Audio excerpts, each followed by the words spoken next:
I lost my high-paying job and my in-laws didn't care. They demanded my last savings, so I kicked them out, froze their credit cards, and ended their rent.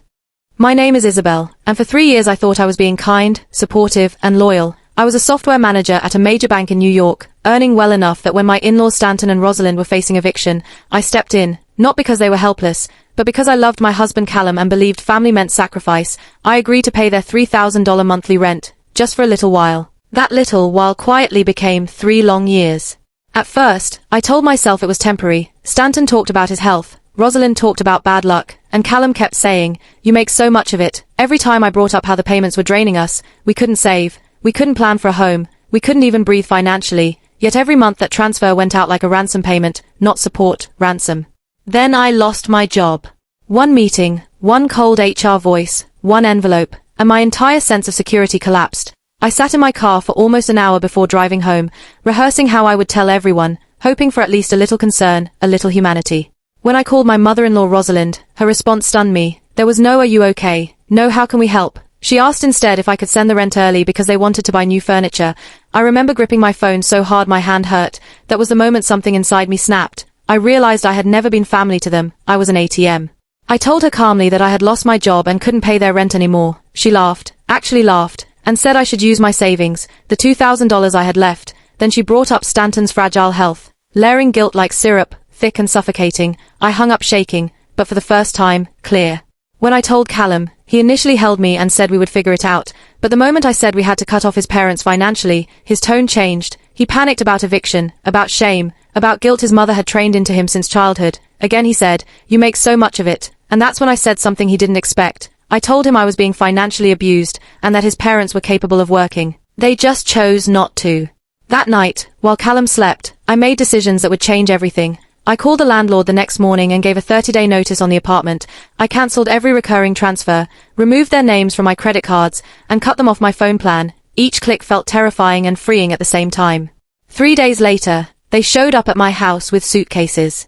I opened the door and saw Stanton standing there with that familiar defeated look, Rosalind behind him already scowling. Callum froze, then admitted he had given them a spare key weeks ago because he was scared of them, scared of saying no. Rosalind walked in like she owned the place and immediately blamed my job loss on poor stress management, then said marriage meant I had committed to taking care of them for life.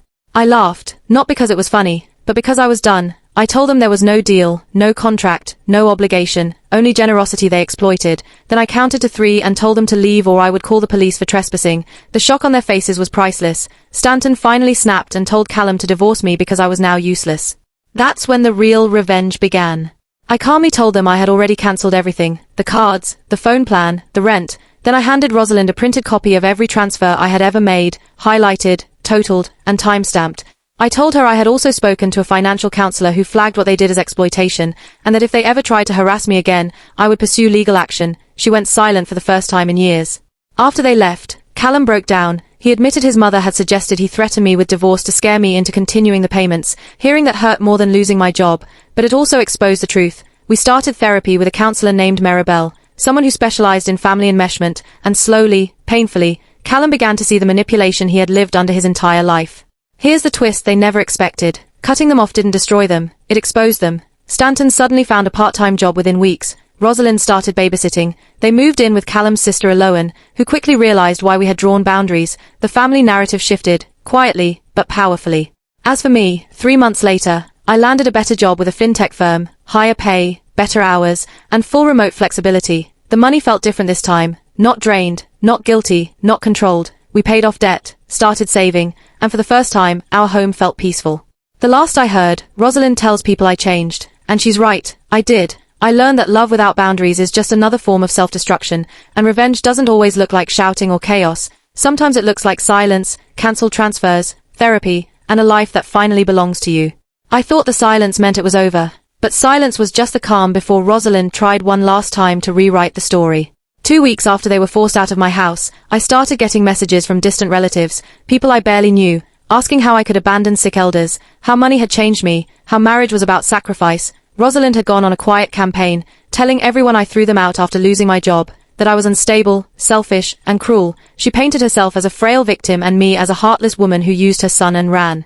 That was when I decided I was done protecting people who never protected me.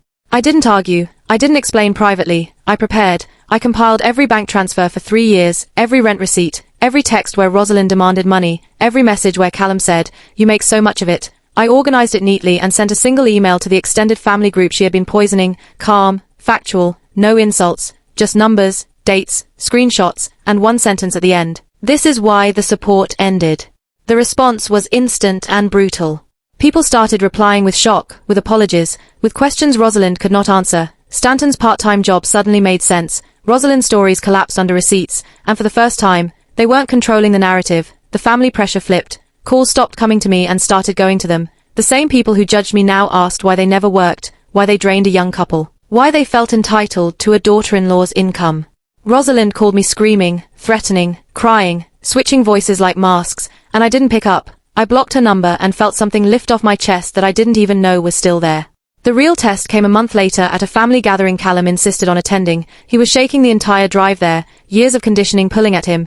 But this time, when Rosalind started crying loudly about betrayal, Callum stood up, voice trembling but firm, and said the word she never expected. He said he chose his wife, publicly, clearly, without excuses. He said manipulation was not love, and guilt was not parenting. That moment cost him a lot. Whispers about inheritance, about being cut off, about disrespect. But when we left that house, hand in hand, I knew something had finally broken, and it wasn't us. Months passed, my new job flourished. I led a project that doubled my team's output. I was respected, paid well, and no longer living in fear of the end of the month. Callum stayed in therapy, confronting decades of control, learning how to say no without panic, learning that peace didn't require permission. As for Stanton and Rosalind, reality arrived quietly but firmly. Living with a Lohan came with rules, budgets, expectations. Rosalind hated it. Stanton couldn't pretend to be fragile anymore. They survived, not because of me, but because they finally had to face adulthood, the very thing they avoided by feeding off others. The last message Rosalind ever sent me said, "You've changed." And for once, she was right. I changed from a woman who paid ransom to be accepted, into a woman who understood that love without respect is just another trap. Now, when I look back, I don't feel rage, I feel relief. Revenge didn't come through screaming matches or ruined lives.